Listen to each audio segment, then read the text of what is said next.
O avanço de Flávio Bolsonaro nas pesquisas e o aumento da rejeição a Lula abriram, nos bastidores do PT e do governo, o debate sobre a possibilidade do petista não disputar a reeleição neste ano.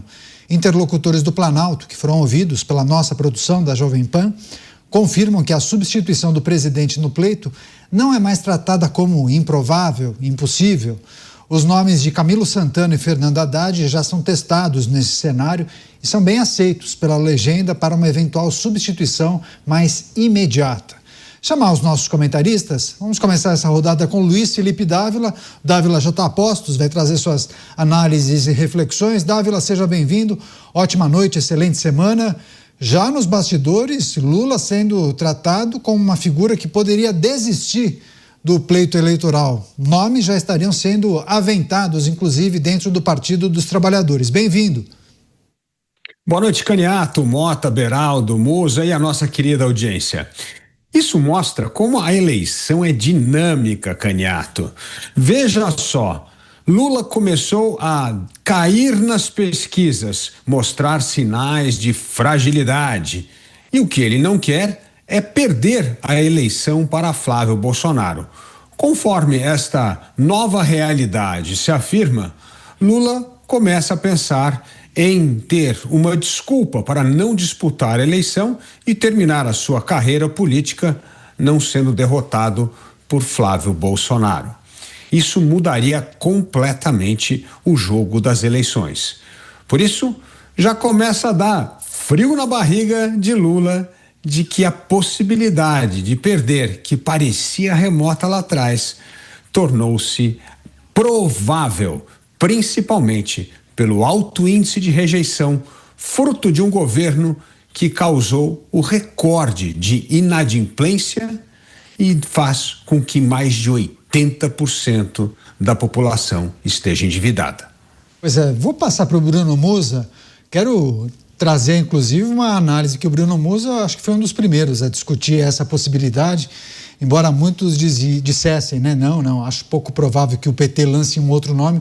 O Musa já falava, isso está sendo discutido e aventado dentro do PT e dentro do governo federal. Musa, seja bem-vindo. O que precisamos considerar a partir dessa, por enquanto, possibilidade? Muito boa noite, Caniato. Uma ótima semana a todos nós, Mota, Dávila, Beraldo, todos que nos ouvem. Veja, o que eu estava fazendo ali é mais um pouco do que a gente faz diariamente dentro aqui do mercado financeiro. Questionar riscos e retornos. Claro que dentro da política esse jogo não é tão simétrico, muitas vezes é completamente assimétrico, até porque passa por jogo de poder, por uma emoção muito mais envolvida e por fatores exógenos que muitas vezes nós não controlamos na grande maioria. Mas eu tentei trazer alguns pontos aqui, ponderar algumas dessas análises risco-retorno, como eu falei, que a gente faz diariamente aqui nas alocações. O que significa isso? Eu comecei a pontuar alguns tipos de matérias e falas que vinha vendo dentro do próprio PT, ou não necessariamente dentro do PT, mas do entorno do Lula, como, por exemplo, da agora ex-ministra Simone Tebet, quando ela disse que um próximo governo, seja ele qual for, não governa com esse arcabouço. Qual é o arcabouço fiscal que ela se referia? O criado pelo PT, que ele mudou a regra por 3 vezes e não cumpriu a regra em nenhuma das vezes. Arcabouço este que ele criou, ele alterou a regra e ele não cumpriu. Por quê? Por um fator simples, é matematicamente impossível cumprir aquilo que ele prometeu com o que ele desenhou. Dito isso, me parece que o que ela falou era óbvio. Teremos uma crise no final de 2027, onde a máquina pública para, palavras dela, porque acaba o espaço do orçamento. Somado a isso, nós temos a idade do presidente Lula. Somado a isso, nós temos o crescimento de Flávio Bolsonaro nas pesquisas, mostrando que ele poderia perder para o seu principal oponente. Claro que não era o Flávio, mas um Bolsonaro. O que eu quero dizer aqui, e esse último fator do Flávio ainda não era nenhuma realidade quando nós começamos a pontuar isso aqui, é que mensurar essa possibilidade de Lula perder na última eleição da sua vida me pareceria um risco bastante alto. onde para ele seria muito mais fácil se vitimizar por algum fator que será criado, seja uma inelegibilidade pelo que saiu no carnaval ou qualquer outra coisa que se crie, e ele já teria, nessa análise, o discurso pronto. No primeiro mandato, eu tirei o Brasil da pobreza. No segundo mandato, eu incluí o Brasil no mundo. No terceiro mandato, eu salvei a democracia. Claro que contei toda ironia aqui no meu comentário, mas seria um discurso para ele se vitimizar por um fator externo de uma falta de democracia, entre aspas, no país, que o impediria de concorrer, e ele se colocaria como vítima para os seus eleitores, para o seu partido, e deixaria o caminho livre para um outro. Portanto, me parece mais óbvio esse caminho. Agora começa a ficar ainda mais claro. Pois é, acho que o Mota também está conectado. Mota, seja bem-vindo, ótima noite a você. Qual lhe parece o cálculo do PT ou da esquerda para um pleito sem Lula? É mais no sentido de preservar a imagem de Lula, poxa, tantas vezes presidente da República, ou tornar a chapa mais competitiva porque agora não está performando bem nas pesquisas? Bem-vindo. Para a gente responder essa pergunta, a gente tem que fugir do óbvio, Caniato. Boa noite a você, boa noite aos meus colegas de bancada, boa noite à nossa audiência. Eu acho que essas avaliações sobre a situação do PT são precipitadas. Primeiro, porque estão subestimando o apego do PT ao poder. Segundo, porque estão fazendo uma equivalência entre derrota nas eleições e derrota política.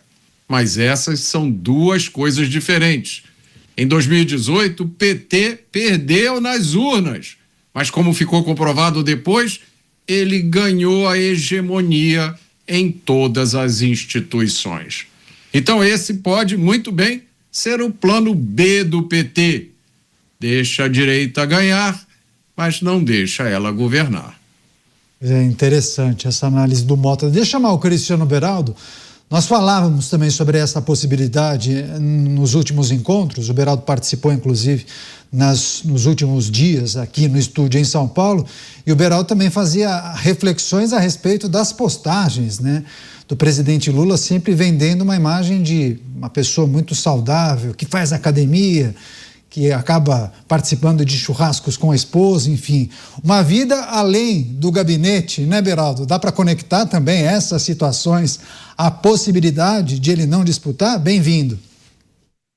Pois é, boa noite, Caniato, boa noite, Mota, Dávila, Musa, boa noite, audiência que prestigia diariamente os Pingos nos Is.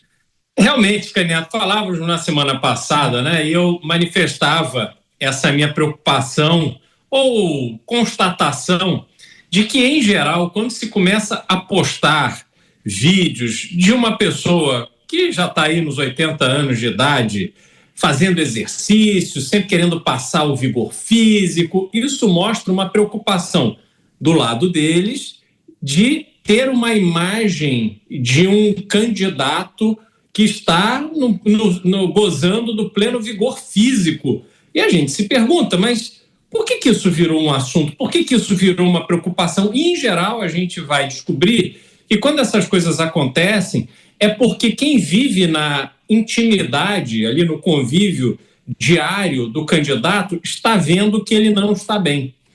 E é natural que alguém com histórico de vida de Lula realmente chegue aos 80 anos querendo um outro tipo de dinâmica. Afinal de contas, não é fácil lidar com a rotina da presidência da República, que exige muito.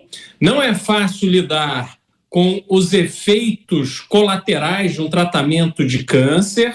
Especialmente, não é fácil lidar com os efeitos de quase 2 anos no cárcere. Lembrando que quando Lula assume esse terceiro mandato, segundo os relatos que são fartamente feitos por pessoas próximas a Lula ou que foram próximas a Lula ao longo da vida, ele se isola e mantém no seu entorno muita gente que vem ali, que estava com ele na época do cárcere. Pois bem, com esta dinâmica, supor que Lula já não está com a saúde necessária para enfrentar com vigor mais uma eleição, é bastante razoável e seria compreensível. Só que tem um outro fator, que é justamente a possibilidade de Lula, do PT, não ter votos para ganhar essa eleição, porque as pessoas, elas podem ser enganadas por muito tempo, mas elas não podem ser enganadas para sempre. E a vida das pessoas piorou demais. Né? Quem foi eleito prometendo a fartura da cerveja e da picanha entregou um país com mais de 80 milhões de inadimplentes. Isso tem um peso muito grande. Com a guerra no Irã, a gente obviamente tem uma pressão inflacionária que vai dar essa sensação de empobrecimento ainda mais aguda e vai ser difícil para o PT ganhar essas eleições. Mas eu queria terminar só fazendo aqui uma ressalva, do meu ponto de vista, à fala do Mota. Mota, quando você coloca essa possibilidade como estratégia do PT, eu acho que é preciso considerar que existe a questão da vaidade, da certeza de que eles são melhores, de que eles têm os votos, de que eles têm um histórico, que o povo não quer o fascista, que o povo não quer, que o povo quer é ficar no entorno de uma candidatura da esquerda, e Lula conseguiu ser ele a única candidatura da esquerda. Então, eu não acredito, por tudo que tenho visto, que um pensamento pautado pela racionalidade, feito com os pés no chão, tem sido uma rotina dentro do Palácio da Alvorada. Pois é, deixa eu retomar com o Luiz Felipe Dávila, porque tem uma questão que envolve, né, Dávila, uma figura que poderia substituir Lula. Caso haja um entendimento dentro do Partido dos Trabalhadores, ok, vamos pensar em um outro projeto, a jato, né? Lula não quer participar, ou entendemos que não é o melhor nome. E aí, quem foi o nome trabalhado nos últimos meses? Seria Fernando Haddad ou dá para tirar alguém da cartola? Os dois nomes cotados hoje é Camilo Santana, ministro da Educação, que parece um nome palatável, e Haddad. Haddad está muito queimado. O seu péssimo desempenho ao Ministério da Fazenda, aquela imagem de que ele podia ser uma pessoa mais moderada, mostrou um ministro incapaz de conter os arroubos populistas de Lula. E ainda mais por cima justificando. E este é a razão pela qual o PT deve perder a eleição. Nós temos hoje, Caniato, a maior inadimplência da história do Brasil. Mais de 81 milhões de brasileiros estão endividados. Isso é recorde, o maior número de empresas inadimplentes na história do país. A volta da inflação por causa, sim, da guerra, mas principalmente por um governo que fica despejando dinheiro, achando que pode artificialmente aumentar a demanda sem causar inflação, o que mostra absoluta ignorância de temas econômicos. Então, um Brasil que cresce pouco, inflação e maior número de inadimplentes, além da segurança pública, que é um desastre, e a volta da corrupção, qual é a boa notícia? Como é que o governo vai mostrar que fez alguma coisa importante? Então, a chance desta rejeição a Lula continuar a crescer é enorme. Por isso, o PT pode buscar um outro candidato e não importa se vai ser Haddad ou Camilo Santana. O fato é que qualquer outro candidato petista esvazia o discurso da polarização, porque a polarização é Bolsonaro versus Lula. Se tira Lula, bom, aí é uma outra história, uma outra novela. Não existe mais aquela polarização imaginada no passado. E isso pode realmente mudar hoje a eleição, inclusive, porque muito do voto hoje do Flávio Bolsonaro, não só porque ele foi o candidato da direita que decolou rapidamente, mas é justamente porque ele é visto como aquele capaz de derrotar Lula. Agora, se o adversário não é mais Lula e começa a mudar os números, pode mudar também as preferências e a eleição na direita. Então, muda completamente as figuras do cenário político eleitoral com a eventual saída de Lula da corrida presidencial.